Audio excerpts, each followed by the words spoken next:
Indirect होता है। Okay. वो कौन सा अमेंडमेंट था जिसके द्वारा दिल्ली और पुडुचेरी को प्रेसिडेंट के इलेक्शन में भाग लेने का मौका मिलने लगा था?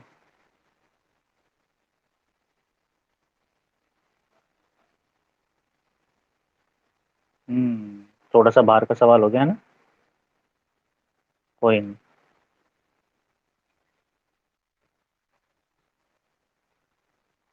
ऑप्शन तो क्या दूंगा मैं अभी, आप लोग से बात कर लेते हैं ना।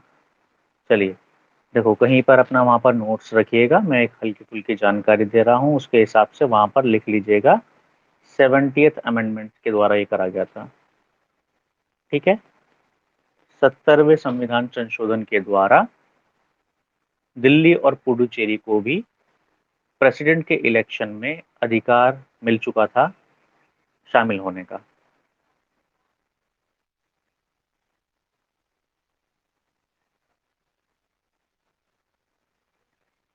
प्रेसिडेंट के इलेक्शन में कौन से दो मेथड्स इस्तेमाल करे जाते हैं? अगला सवाल है मेरा तुम लोग से। प्रेसिडेंट के इलेक्शन में कौन से दो मेथड इस्तेमाल करे जाते हैं?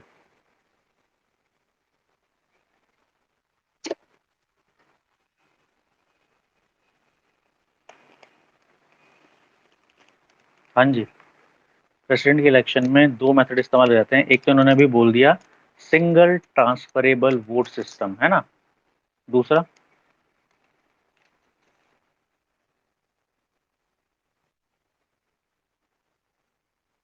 एनीवन?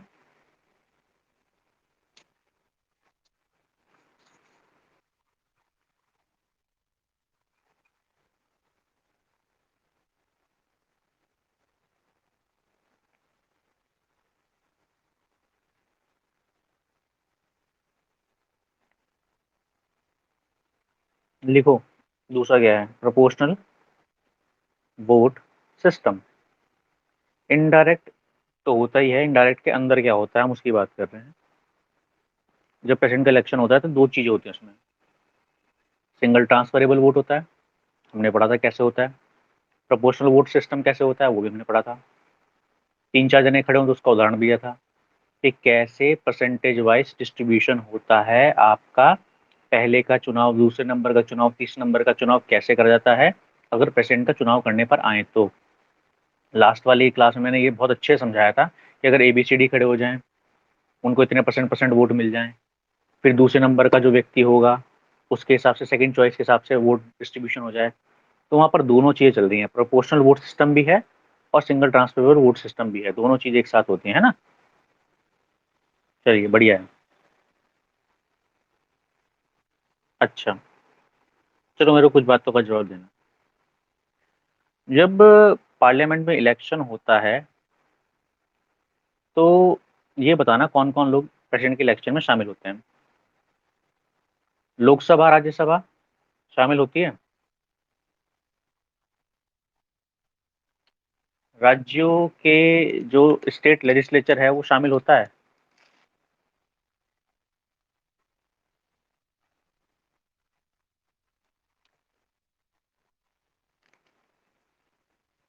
ओके।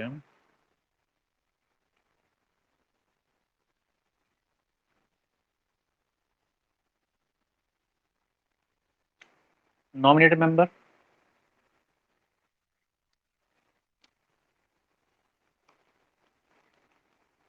प्रेसिडेंट का मिनिमम टेन्योर कितना होता है?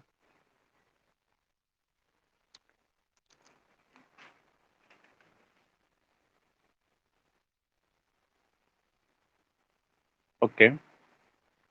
Minimum tenure 5 year. वैसे मिनिमम टेन्योर का कोई जानकारी दी नहीं रही है हमारे प्रेसिडेंट सिस्टम में ना। There is no minimum. आप मिनिमम मैक्सिमम एक को ही कह सकते हो कि एक बार का जो कार्यकाल होता है वो 5 साल का होता है। ठीक है, ऑर्थोडॉक्स सा सवाल है थोड़ा सा। अच्छा, विपुल ने एक सवाल पूछा था मेरे से, मैं उस सवाल पर दोबारा से घूम के आता हूँ जो लास्ट क्लास में उसने मेरे से कहा था। कितने मिनिमम लोग चाहिए किसी प्रेसिडेंट कैंडिडेट को खड़ा करने के लिए, बैकअप पे कितने लोग चाहिए जो उसके लिए हामी भरें, तब वो जाके खड़ा होगा?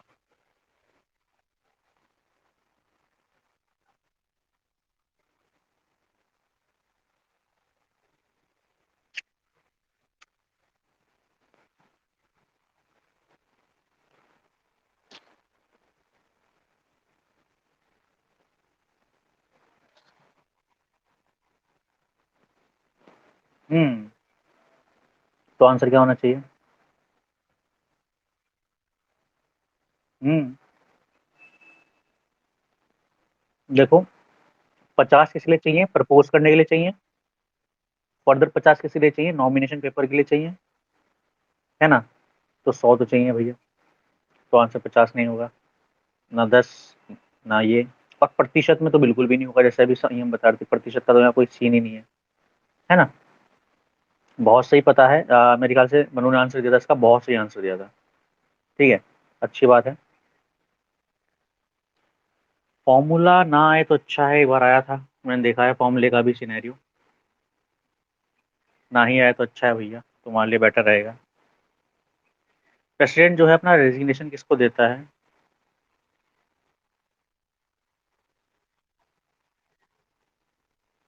अच्छा, बात तो सही है।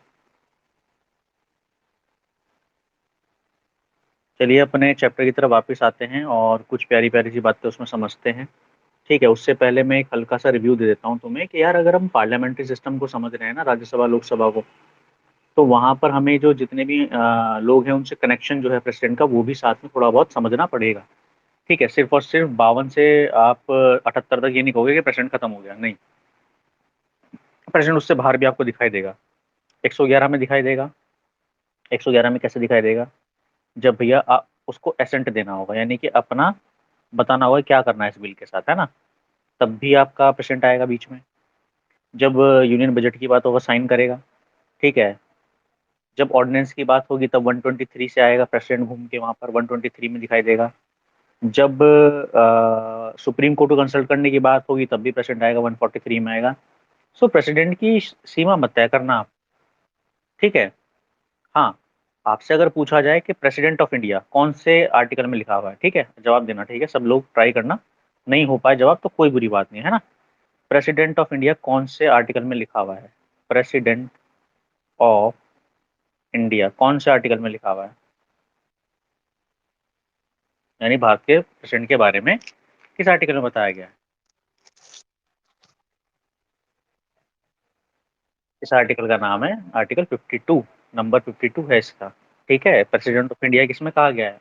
आर्टिकल 52 में, पहला ही आर्टिकल। ठीक है।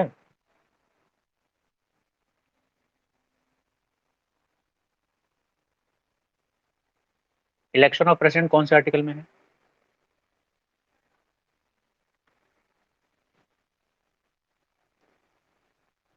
हम्म,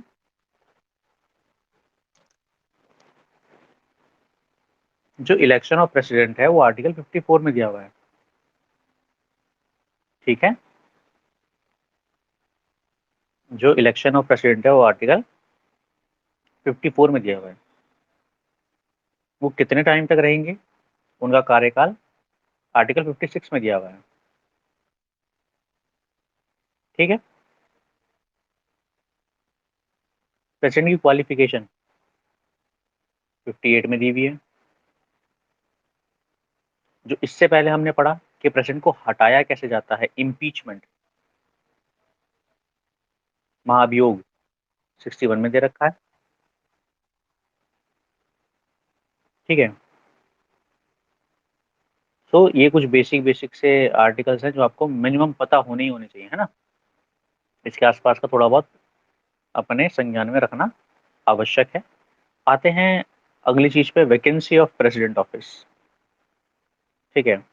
अब ये क्या सिनेरियो है ना? इसको थोड़ा समझते हैं, वैकेंसी कैसे। भाई वैकेंसी भी तो जनरेट होती है, तभी तो आपका कोई आके बैठेगा। वैकेंसी कैसे हो सकती है? Bye simple method. भाई 5 साल पूरे हो गए, ठीक है, वैकेंसी जनरेट हो गई।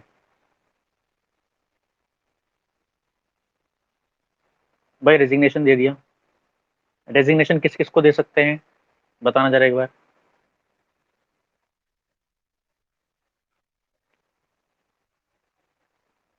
इम्पीचमेंट की प्रोसेस तुमने अभी देख ही ली, वैकेंसी क्रिएट हो सकती है। डेथ, हाँ मर भी सकते हैं भाई। कौन मर गए थे? कौन से हमारे प्रेसिडेंट थे जो ऑफिस में ही मर गए थे? नाम। कोई कृष्ण कह रहा है, कोई सुदामा कह रहा है। हाँ, क्या, क्या, बता रहे हो?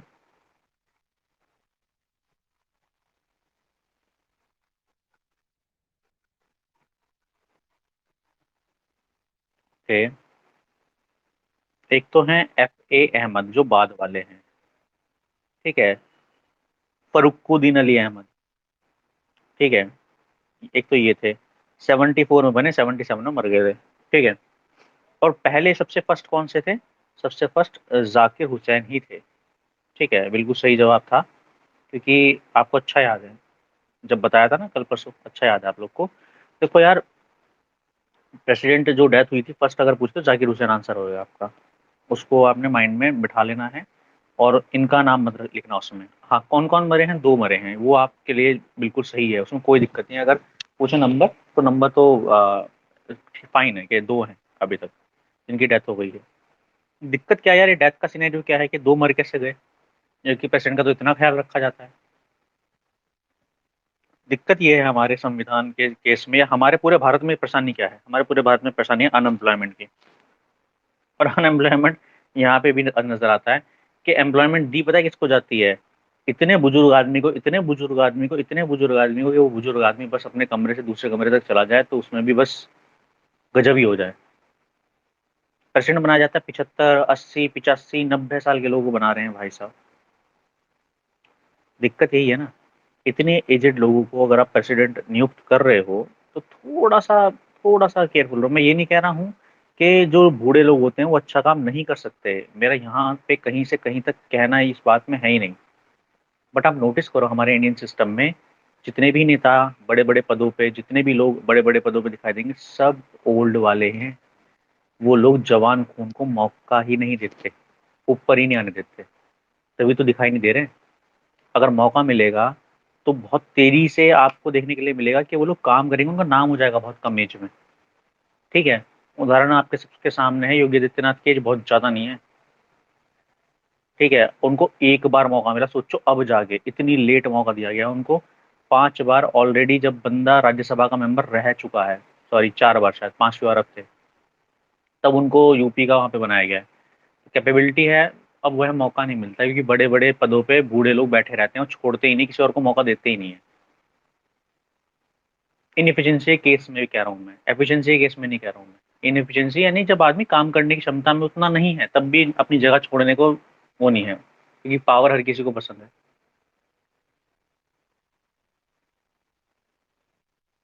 विदेशों में नोटिस करना, आपको जवान मिलेंगे, और मेरा ये कहीं से कहीं तक इसमें कहना नहीं है कि बूढ़े लोगों को हटा दी जाए, ऐसा बिल्कुल नहीं करना है। बूढ़े लोगों को रखना है, पर थोड़े बहुत जवान लोगों को भी मौका देना है, ठीक है, कम एज वालों को भी एंटर कराना है पॉलिटिक्स में, जो कि चीज़ों को देख सके, उनको एक्सपीरियंस अलग तरह का हो चीज़ों को करने का। आप कर्नाटका का एक बंदा देखोगे, तेजस्वी सूर्या नाम है उसका, वो शायद 28 29 साल का लड़का है, और वो MP है इस टाइम पर, मेंबर ऑफ पार्लियामेंट, इतनी कम एज में। सो जो उसका एक्सपीरियंस होगा ना वो बहुत काम आएगा, उसका देखने का नजरिया जो होगा ना वो उन लोगों का नहीं हो सकता, ठीक है, और जो उन बड़े लोगों का नजरिया है वो उसका नहीं हो सकता। तो दोनों का कॉम्बिनेशन की आवश्यकता है हम लोगों को, ये नहीं है कि सारा का सारा लीग बूढ़ा ही बैठा दो, सारा का सारा जवान ही बिठा दो, कॉम्बिनेशन होना चाहिए, ठीक है। खैर, नेक्स्ट बात करते हैं आपका। नेक्स्ट आपको क्या दे रखा है? For example he will disqualify hold his office, declare void. भाई ऑफिस ऑफ प्रॉफिट के केस में हो सकता है ऐसा, ठीक है, कि वो डिस्क्वालीफाई हो जाए, इम्पीचमेंट के केस में हो सकता है। अब होता क्या है, अगर सिटिंग प्रेसिडेंट अपनी जगह से हट जाएगा या एक्सपायर हो जाएगा तो उस केस में क्या होता है, आप एक बात समझ लीजिएगा। अगर आपने हाल फिलहाल में यूएस का इलेक्शन देखा हो तो यूएस के इलेक्शन में सबको ऑलरेडी पता चल चुका था कि नेक्स्ट हमारा प्रेसिडेंट कौन आने वाला है, सबको पता था जो बाइडेन है, क्योंकि वो इलेक्शन ऑलरेडी जीत चुका था। इलेक्शन कितने महीने पहले हो चुके थे? 2 महीने पहले खत्म हो गए थे।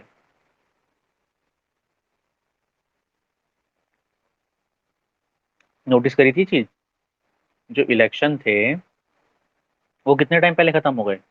इलेक्शन 2 महीने पहले ही खत्म कर दिए गए। उससे क्या होता है, उससे ये होता है कि आपका प्रेसिडेंट की जो जगह है वो खाली नहीं रहती है।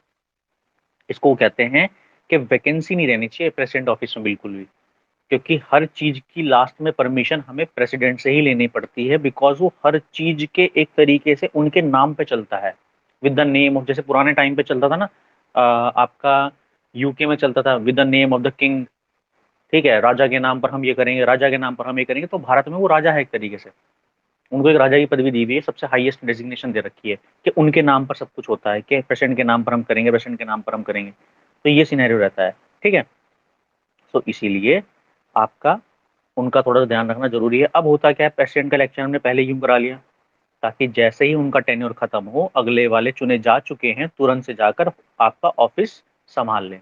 गैपिंग नहीं होनी चाहिए बीच में। किसी कारणवश अगर कुछ हो रहा है तब बात अलग है ना, वो सिचुएशन एक अलग है। मान लो आपका डेथ हो जाए, प्रेसिडेंट ने हींग की गोली खाई थी, हार्ट अटैक आ गया फॉर एग्जाम्पल, उम्र तो बहुत रहती है, कुछ भी कभी हो सकता है, जैसे दो का हमने केस समझा। तो हार्ट अटैक आ गया तो उस केस में क्या करेंगे फिर, उस केस में आप नोटिस करना कि आपका वाइस प्रेसिडेंट को मिल जाता है हक आपका एज अ प्रेसिडेंट एक्ट करने का। ठीक है, वाइस प्रेसिडेंट ने भी सेम हींग की गोली खा ली, वो भी निमट गए। ठीक है, अब क्या होगा, अब ढूंढने जाएंगे चीफ जस्टिस ऑफ इंडिया को, कहाँ है chief justice of India.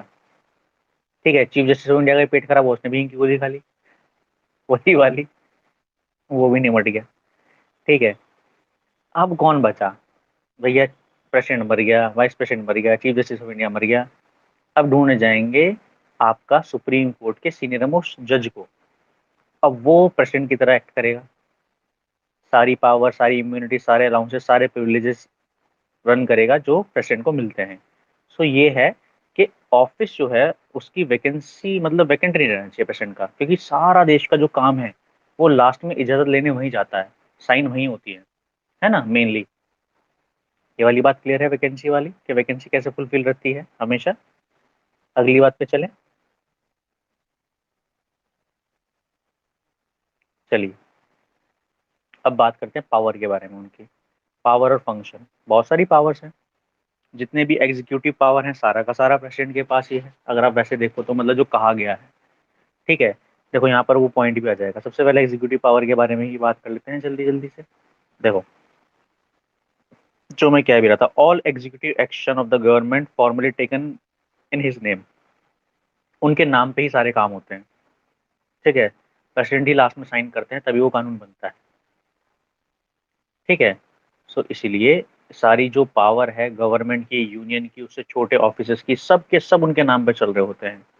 Attorney general उनके नाम पे चल रहा होता है, यूपीएससी का चेयरमैन वो सेलेक्ट कर रहे होते हैं, हाई कोर्ट सुप्रीम कोर्ट के जजेस वो सेलेक्ट कर रहे होते हैं, एससी एसटी कमीशन में अपॉइंटमेंट वो कर रहे होते हैं, इंटर स्टेट काउंसिल और कोऑपरेट्स में वो कर रहे होते हैं। ठीक है, यूनियन टेरिटरी के जो एडमिनिस्ट्रेटर है वो अपॉइंट कर रहे होते हैं, किसी एरिया को शेड्यूल एरिया ग्रांट करने की परमिशन उनके पास है। सो इतनी सारी legislative power, sorry executive power, सारी की सारी किसके पास है, आपका प्रेसिडेंट के पास। मैं दोबारा रिपीट करता हूँ, उनकी पावर्स आराम से सुनना है, सारी नीचे लिखी हुई मिल जाएंगी। प्रेसिडेंट चाहे तो आपका जो प्राइम मिनिस्टर की जो अपॉइंटमेंट है या अदर मिनिस्टर की जो अपॉइंटमेंट है वो प्रेसिडेंट के द्वारा करी जाती है। अगर आप देखो तो वो तो नहीं दिला रहे होते हैं वो, है ना। अटॉर्नी जनरल की बात करो तो वो उनके हिसाब से चलते हैं प्योर। ठीक है, कॉम्प्ट्रोलर एडिटर जनरल, ठीक है, अपॉइंटमेंट करा रहे हैं इलेक्शन कमिश्नर की, चेयरमैन ऑफ यूपीएससी की, फाइनेंस कमीशन के चेयरमैन की। ठीक है, और आपका, हाँ, हाई कोर्ट सुप्रीम कोर्ट के जजेस की केस में वहाँ पर आपका उनका नाम होता है, मतलब उनसे बातचीत करवाई जाती है। आपका एससी एसटी जो कमीशन होते हैं, तो ओबीसी कमीशन है, उनके भी जो अपॉइंटमेंट होते हैं। ठीक है, और आपका इंटर स्टेट कॉरपोरेशन की बात करें या फिर आपका बात करें हाँ, किसी एरिया को schedule area, schedule tribal area घोषित करने की पावर, वो सारी एग्जीक्यूटिव पावर किसके पास है, हमारे प्रेसिडेंट के पास है। ठीक है, सो ये सारी की सारी बातें आपने याद रखनी है, समझनी है, सब आपको यहाँ पर लिखा मिल जाएगा। जैसे अटॉर्नी जनरल ऑफ इंडिया, ठीक है, उनके प्लेजर में ऑफिस उनका होल्ड करते हैं। ठीक है, या प्राइम मिनिस्टर, या फिर इंफॉर्मेशन, वो सबका सब यहाँ पर आपको दिख जाएगा। नेक्स्ट बात करते हैं लेजिस्लेटिव पावर के बारे में। ठीक है, ये सब मैंने जो बताया यहाँ पर आपको मिल जाएगा लिखा हुआ, सारी कहानी वो सब, एरिया को डिक्लेयर करना, ये हमने और जगह भी पढ़ा हुआ है ना। लेजिस्लेटिव पावर के बारे में बात करते हैं। ठीक है, अब देखो, पार्लियामेंट का इंटीग्रल पार्ट है, आपको ऑलरेडी पता है। जब पार्लियामेंट ऑफ इंडिया को बोलते हैं तो पार्लियामेंट ऑफ इंडिया का मतलब क्या है, लोकसभा, राज्यसभा और प्रेसिडेंट, इन तीनों को मिलाते हैं तभी तो पार्लियामेंट बनती है भारत की, है ना। ठीक है, सो अब प्रेसिडेंट के पास लेजिस्लेटिव पावर पाते हैं। लेजिस्लेटिव किसको बोलते हैं? नेता वाली जो पावर होती है, जो नेता से जुड़ी हुई पावर है। ठीक है। पार्लियामेंट को समन कर सकते हैं वो, है ना, डिसॉल्व कर सकते हैं लोकसभा को। ठीक है, दोनों को एक साथ उठा सकते हैं, है ना। वो सारी पावर किसके पास है? इन्हीं की है। जो पहला आपका सेशन होता है जनरल इलेक्शन के बाद, ठीक है, हर साल अगर हम बात कर लें, जब पहला सेशन होता है या ई जनरल इलेक्शन की हम बात करें, तो उसको संबोधित करने कौन आते हैं? आपके प्रेसिडेंट आते हैं। ठीक है। अगर वो चाहें तो वो, अगर पार्लियामेंट में कोई बिल पेंडिंग है तो उस केस में उसको चेता सकते हैं पार्लियामेंट को कि जी ये पेंडिंग चल रहा है। ठीक है। अगर स्पीकर और डेप्यूटी स्पीकर वहां पर मौजूद नहीं है तो उस केस में लोकसभा में जो प्रिसाइडिंग ऑफिसर है उसका अपॉइंटमेंट कौन कर देंगे? आपका प्रेसिडेंट करेंगे। ठीक है। मान लीजिए राज्यसभा में भी सेम सिचुएशन है तो सेम सिनेरियो चलेगा। वो किसी भी मेंबर को राज्यसभा के, अगर उनको लगता है तो वो राज्यसभा प्रिसाइड कर देंगे, अगर आपका चेयरमैन या डिप्टी चेयरमैन का जो जगह है वो खाली पड़ी हुई है। उनके पास ये पावर है कि वो राज्यसभा में 12 लोगों को नॉमिनेट कर सकते हैं, आपको अच्छे से पता है ना। वो 12 लोगों को राज्यसभा में नॉमिनेट कर सकते हैं, यहाँ कहीं ना कहीं लिखा हुआ हो। ये देखो, he nominates 12 member of Rajya Sabha among having special knowledge. सच बात है भाई, 12 लोगों कर सकते हैं। इसका जो अगला पॉइंट लिखा हुआ है, ये अगली वाली जो किताब आएगा उसमें हटने वाला है। देखते रहना, ये वाला पॉइंट गायब होने वाला है, क्योंकि आपको अच्छे से पता है कि एंग्लो इंडियन कम्युनिटी को गायब कर दिया गया है। इनका रोल खत्म कर दिया इस बार। 10 साल इंक्रीज करते थे ना, 10 साल से करते आ रहे हैं। आपको याद होगा कि SC ST का जो रिजर्वेशन है पार्लियामेंट में, उसे हर 10 साल के बाद देखा जाता है और आगे बढ़ा दिया जाता है, देखा जाता है और आगे बढ़ा दिया जाता है कि रिजर्वेशन मेंटेन रखना है इन लोगों के लिए। ठीक है। तो रिजर्वेशन इनका भी रहता है, एंग्लो इंडियंस का भी रहता है, तो एंग्लो इंडियंस को गायब कर दिया इस बार इन्होंने। और SC ST कमीशन को, फिर से वो ST कमीशन कह रहा हूँ, सॉरी, ST SC जो कम्युनिटी है उसके लिए पार्लियामेंट में रिजर्वेशन मेंटेन कर रखा है। सही है बात? सही है बात। इतनी बात क्लियर है क्या? किसी को दिक्कत इसमें अभी तक? वो तो पूछ लो जल्दी से। वापिस आते हैं।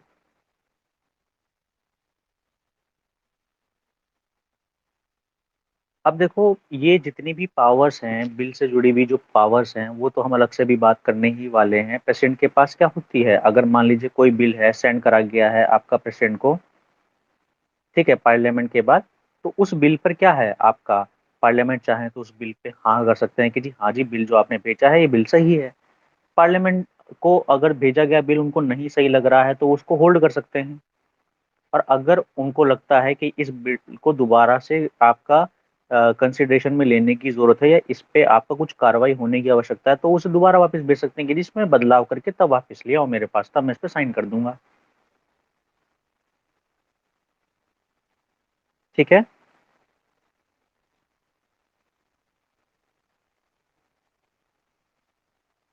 ठीक है। सेम सिनेरियो प्रेसिडेंट के पास कब होता है? जब आपका स्टेट का केस होता है। वो अपना एसेंट दे सकते हैं उसके ऊपर, विद होल्ड रख सकते हैं उसको, और डायरेक्ट कर सकते हैं गवर्नर को कि रिटर्न कर दे बिल को। ठीक है।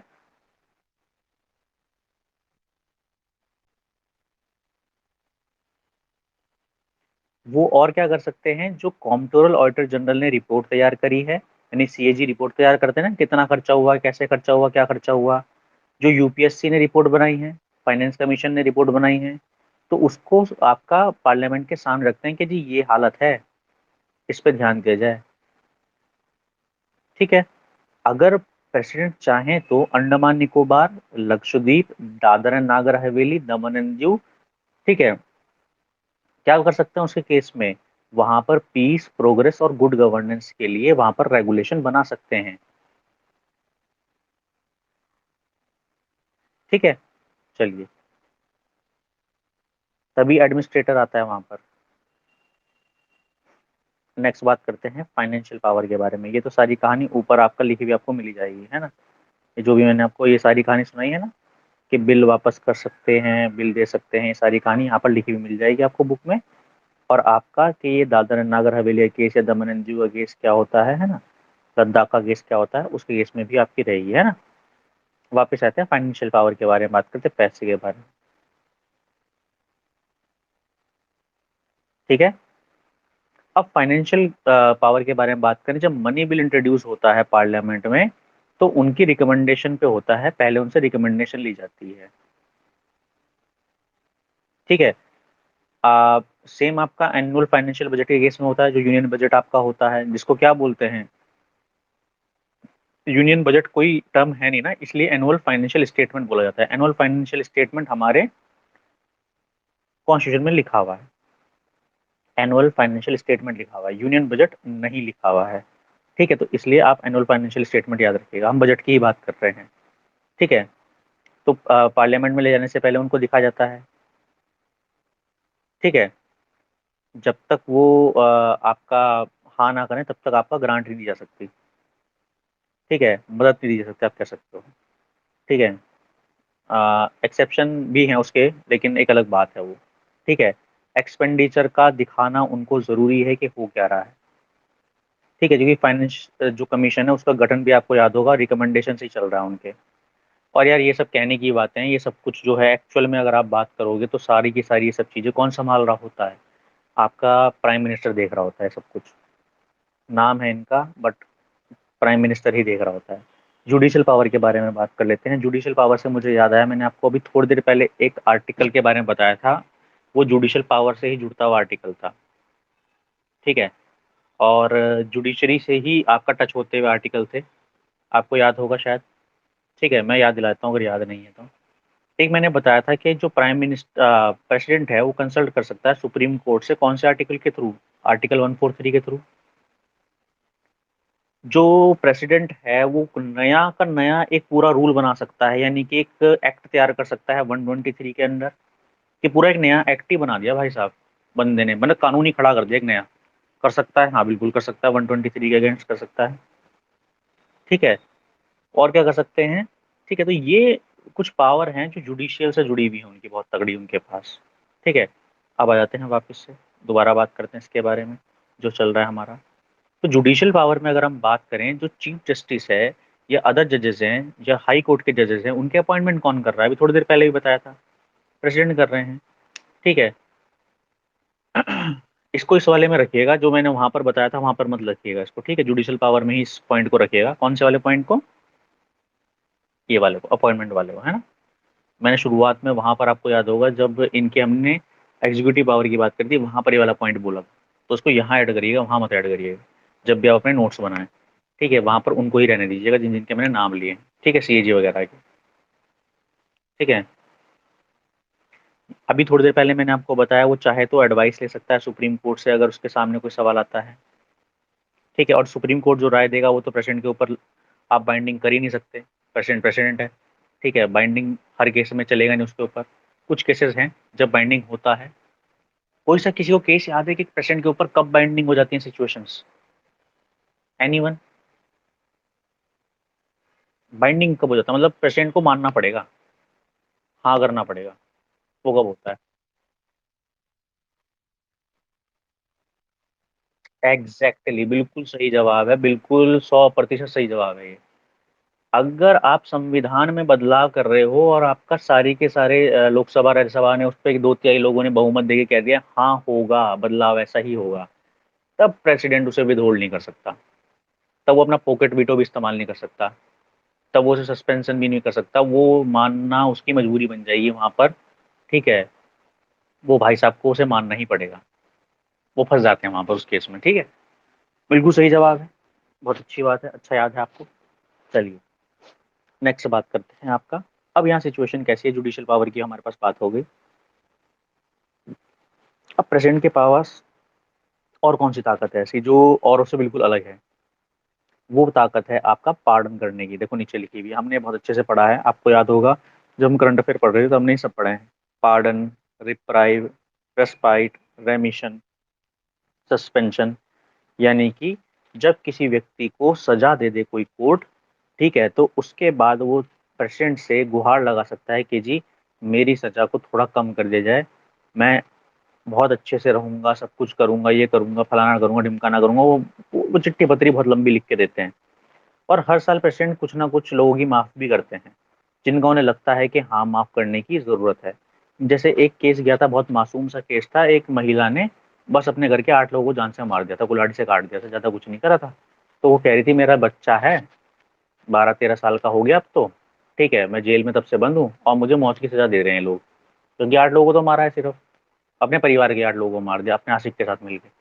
तो मुझे पार्डन किया जाए, मुझे अपने बच्चे को पालना है, बच्चे को माँ की जरूरत है। ठीक है, तो तुम्हारा क्या कहना है इसके, ये क्या, तुम अगर प्रेसिडेंट होते तो तुम क्या करते? पार्डन देते कि नहीं देते? हाँ, वो एक अलग सिनेरियो है। उसने प्रेसिडेंट से गुहार लगाई थी ना, उसके बाद, फांसी देने के बाद, उस महिला को जब फांसी की सजा हो चुकी थी, तब उसके बाद गुहार लगाई गई प्रेसिडेंट से, क्योंकि लास्ट वही ऑप्शन बचता है कि प्रेसिडेंट से मांग लो कि वो कुछ कम कर दे सजा को।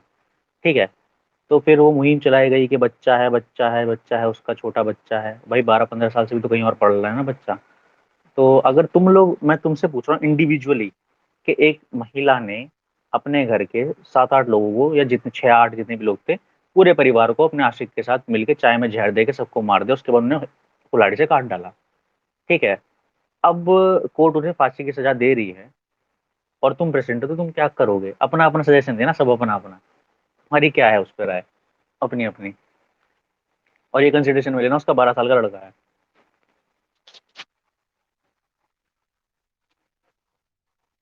अच्छा चलो, तुम्हारा तो मैं समझ गया, तुम्हें तो उसे निपटाना ही है औरत को, ठीक है, और बाकी लोग?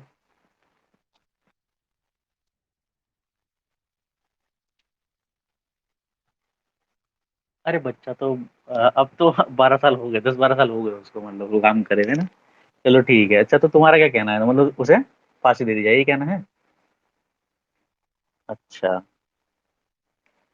और बाकी लोग का क्या कहना है? अपना अपना मत रख दो थोड़ा जल्दी जल्दी से, तुम लोग क्या करोगे? आप में से कौन है जो माफी देने के पक्ष में है कि उसे माफ कर देना चाहिए, और क्यों?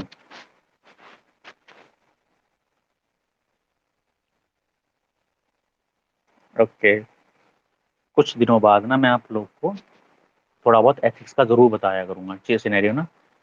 ठीक है, कुछ ऐसे सवाल करेंगे, जब आप ऑफिसर होते हो तो आपके सामने सिचुएशंस आती हैं, उन सिचुएशंस में ऑफिसर किस तरीके से फैसला लेता है, हम उसके बारे में बात करा करेंगे। बड़े एग्जाम्स में एथिक्स आते हैं, ठीक है, आईएएस वगैरह में एथिक्स का यूज होता है। वहाँ पर ये देखा जाता है कि आपके सामने, और इंटरव्यू में भी सेम सिनेरियो रहता है कि आपके सामने सिचुएशंस बिल्डअप करी जाती हैं, उसमें आपको रिएक्शन देनी है, तो आप कैसे रिएक्ट दोगे उसको? ठीक है, क्या करोगे उस सिचुएशन में, क्या आपका परसेप्शन होना चाहिए, तरीका क्या होना चाहिए, ठीक है, कैसे जाना चाहिए चीज़ों को करने के लिए, तो वो सब बहुत क्रिटिकल सिचुएशंस आती हैं कई बार, जिसका कोई सही उत्तर भी नहीं बनता। सही बताऊं तो कुछ ऐसी सिचुएशन क्रिएट कर जाए जिसका कोई सही उत्तर नहीं है, लेकिन उसके बाद भी जवाब देना होता है ना। तो सब सिचुएशन के बारे में बात करेंगे आपसे। अभी थोड़ा सा और बेस क्लियर बनाते हैं अपना। डिप्लोमेटिक पावर के बारे में बात करें, जो इंटरनेशनल ट्रीटीज होती हैं, ठीक है, वो प्रेसिडेंट के बिहाफ पर करी जाती है, ये डिप्लोमेटिक पावर हो गई।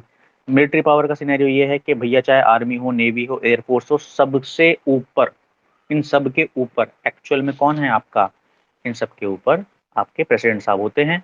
अभी हाल फिलहाल में 2 साल पहले आपको याद होगा क्या बना दिया गया है, एक सीडीएस का पद बना दिया गया है, चीफ ऑफ डिफेंस स्टाफ, यानी कि आर्मी, नेवी, एयरफोर्स, इन तीनों के ऊपर एक पद बनाया गया है, सीडीएस का, है ना।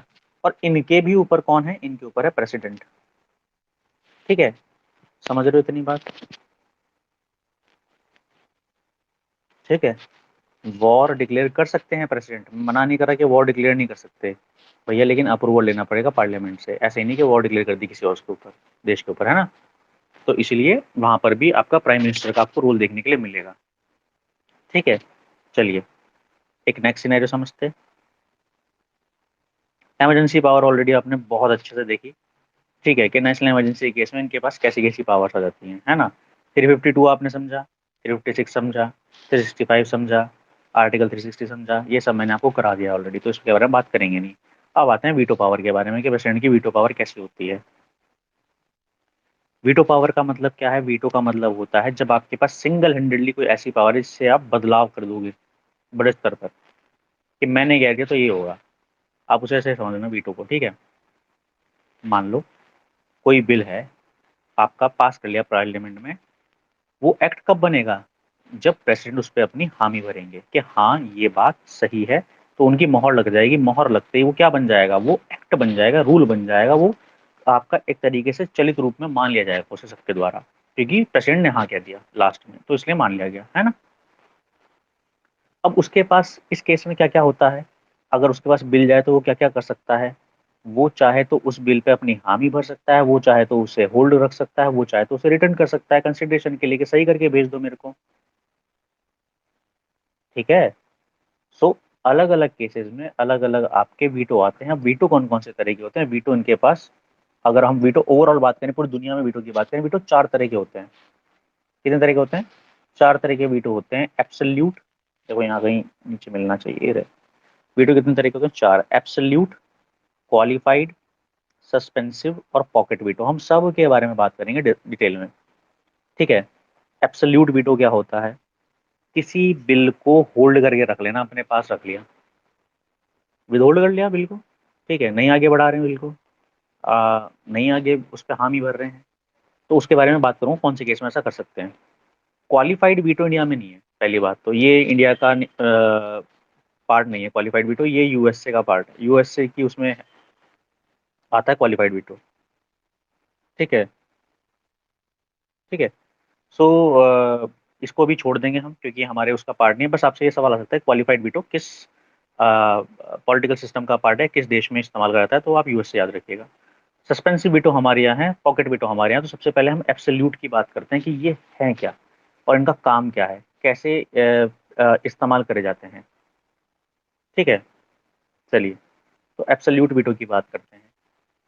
ये पावर देता है प्रेसिडेंट को कि वो किसी बिल पे अपने एसेंट को विडहोल्ड कर लें, ठीक है। और अगर वो एंड ही नहीं होगा, यानी वो बिल चलता ही चला जाएगा, तो एंड नहीं हुआ कभी, तो एक्ट नहीं बना, एक्ट नहीं बना तो वो कभी आएगा ही नहीं।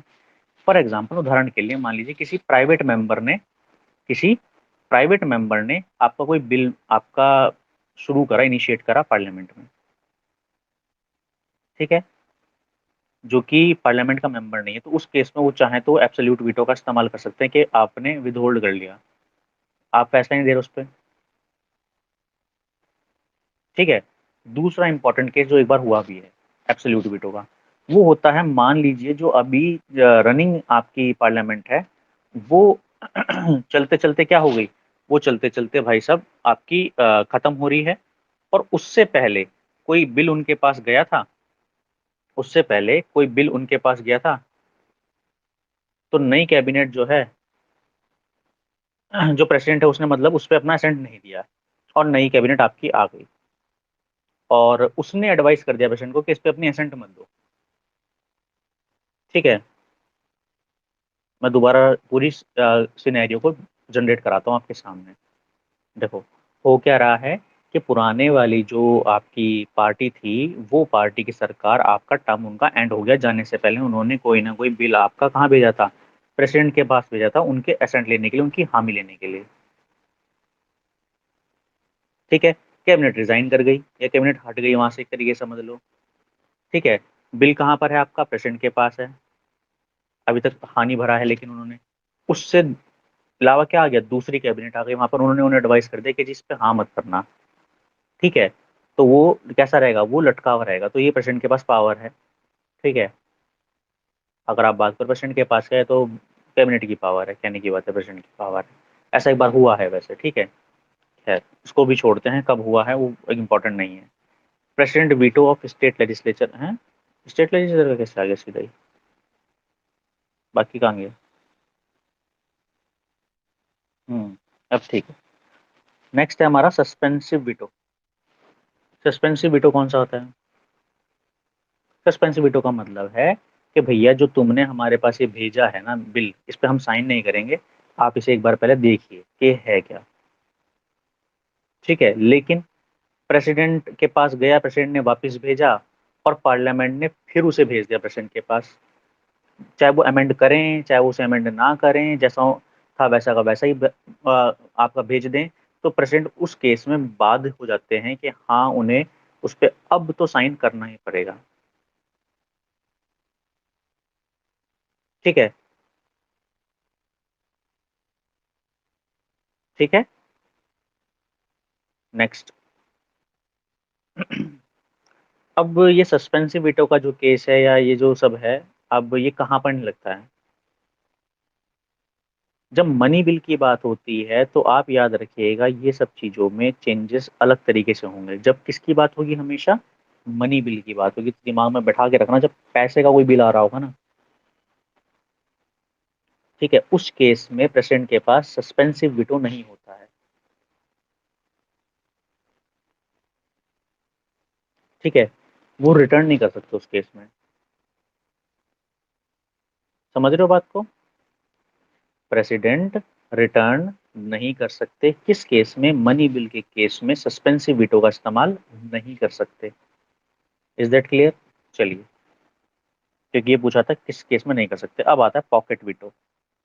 आइए पॉकेट वीटो के ऊपर। पॉकेट का मतलब ये है कि भैया आपके पास कोई बिल आया, आपने उसे पॉकेट में धर लिया और भूल गए कि कुछ था भी। इंडियन प्रेसिडेंट का पॉकेट बहुत बड़ा होता है एज कम्पेटिवली यूएस के प्रेसिडेंट के केस से। जो यूएस के प्रेसिडेंट का वीटो पावर है, वो इनके आगे कुछ नहीं होता है। ठीक है, इनकी वीटो पावर बहुत बड़ी होती है एज कम्पेटिवली उनके। ठीक है, ऐसा मैं क्यों कह रहा हूँ? क्योंकि वहां पर इस तरीके से नहीं कर सकते जैसे हमारे यहाँ पर कर सकते हैं। वहां पर 10 दिन में जवाब देना ही पड़ेगा। ठीक है, हमारे यहाँ क्या सिनेरियो है? प्रेसिडेंट को अगर लगता है कि नहीं भैया, हम तो इस पर जवाब ही नहीं देंगे, तो उन्होंने क्या करा? ना हाँ करी, ना करी, ना वापिस भेजा, ना कुछ करा। उसे अपनी जेब में डाल के भूल गए कि कुछ आया भी था मेरे पास। ठीक है, ऐसा किस केस में नहीं कर सकते? अभी थोड़ी देर पहले बातचीत करी हमने। ठीक है, अभी थोड़ी देर पहले बात करी। अगर अमेंडमेंट की बात हो जाए, संविधान संशोधन का बिल पहुंच जाए प्रेसिडेंट के पास, तब वो पॉकेट वीटो का इस्तेमाल नहीं कर सकते। कोई वीटो का इस्तेमाल नहीं होगा वहां पर, ये समझ लेना आप। पॉकेट का कोई वीटो का इस्तेमाल नहीं होगा। कोई वीटो पावर नहीं चलेगी प्रेसिडेंट की। और ये बाद में बदलाव लाया गया था। कौन से अमेंडमेंट से? यहाँ पर समझते हैं, देखो यहाँ कहीं लिखा हुआ होगा, हमें इसे नोट डाउन करना है, दिस इज वेरी इंपॉर्टेंट। ठीक है, ये ज्ञानी जैल सिंह वाला केस भी मैं बता देता हूँ। ठीक है, ये देखो, एक बार आपका जैल सिंह जी ने क्या करा था, ज्ञानी जैल सिंह जी ने पॉकेट विटो का इस्तेमाल करते हुए इंडियन पोस्ट ऑफिस का जो बिल है उसको होल्ड कर लिया था।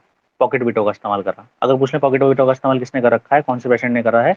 ज्ञानी जैल सिंह ने करा है। यहाँ जैल सिंह लिखा है ना, इनका पूरा नाम ज्ञानी जैल सिंह है। ठीक है, इन्होंने पॉकेट विटो का इस्तेमाल करा था। कौन से एक्ट के ऊपर करा था? Indian post office amendment bill आया था एक, उसको उन्होंने विद होल्ड कर लिया था 3 साल के लिए लगभग, मेरे ख्याल से, तब तक ये इनका टर्म खत्म नहीं हो गया था। और जो अगले पेशेंट आए थे आपका, उन्होंने भी आपका रिकन्सिडरेशन के लिए भेज दिया था। और नेशनल फ्रंट गवर्नमेंट ने उसको ड्रॉप ही कर दिया था बाद में, यानी वो कभी कानून बना ही नहीं। ठीक है, तो अगर पूछ लें पॉकेट वीटो का इस्तेमाल कौन से प्रेसिडेंट ने करा, ज्ञानी जैल सिंह ने करा। किस बिल के ऊपर करा? इंडियन पोस्ट ऑफिस बिल के ऊपर करा। ठीक है, ये हो गया हमारा सवाल। अब जो मैं बता रहा था आपको वो है नीचे लिखा हुआ, देखो यहाँ देखना। President has no veto power with respect to constitutional amendment bill, यानी अगर संविधान संशोधन की बात होगी तब प्रेसिडेंट के पास कोई ऐसी ताकत नहीं है कि वो वीटो का इस्तेमाल कर पाए। और ये 24th अमेंडमेंट कॉन्स्टिट्यूशन 1978 में ऑब्लिगेटरी बनाया गया कि अपना एसेंट देना ही पड़ेगा। हाँ, करना ही पड़ेगा, ना का तो सवाल ही नहीं उठता है। ठीक है, संविधान संशोधन की बात हो रही है। ठीक है, देश की जनता के चुने गए मैक्सिमम लोगों ने उस पर हामी भर दी है। ठीक है, अब वीटो की बात हो रही है तो प्रेसिडेंट की पावर स्टेट लेजिस्लेचर भी बात कर लेते हैं। ठीक है, जब स्टेट में कोई बिल बनाया जाता है और उसको भेजा जाता है गवर्नर के पास अंडर आर्टिकल 200, तो वो क्या कर सकता है? उस पे एसेंट दे सकता है अपनी। हाँ, भर सकता है, विदहोल्ड कर सकता है, वापस भेज सकता है, रिजर्व कर सकता है। ठीक है, किसके लिए? प्रेसिडेंट ही उसके लिए, कि प्रेसिडेंट के पास भेजते हैं इसको। ठीक है, जब कोई बिल आपका गवर्नर रिजर्व कर लेता है कि प्रेसिडेंट साहब इसको देखेंगे, तो प्रेसिडेंट के पास भी 3 अल्टरनेटिव आते हैं आर्टिकल 201 के थ्रू। यहाँ कहीं लिखा होगा, अच्छा यहाँ नहीं लिखा हुआ, अगले पेज पे लिखा हुआ होगा, आप समझ लेना अभी के लिए। कि जब गवर्नर क्या कर सकता है, 3 काम गवर्नर भी कर सकता है, अपना हामी भर सकता है, विद होल्ड कर सकता है, वापिस कर सकता है, और प्रेसिडेंट की कंसिडरेशन के लिए भेज सकता है। अब यहाँ प्रेसिडेंट का रूल आ गया, देखो आर्टिकल किसके थ्रू? 201 के थ्रू आ गया। इसमें प्रेसिडेंट क्या कर सकता है? प्रेसिडेंट भी सेम काम कर सकता है, हाँ कर सकता है, होल्ड कर सकता है, और डायरेक्ट कर सकता है गवर्नर को, जी वापस कर दो इस बिल को।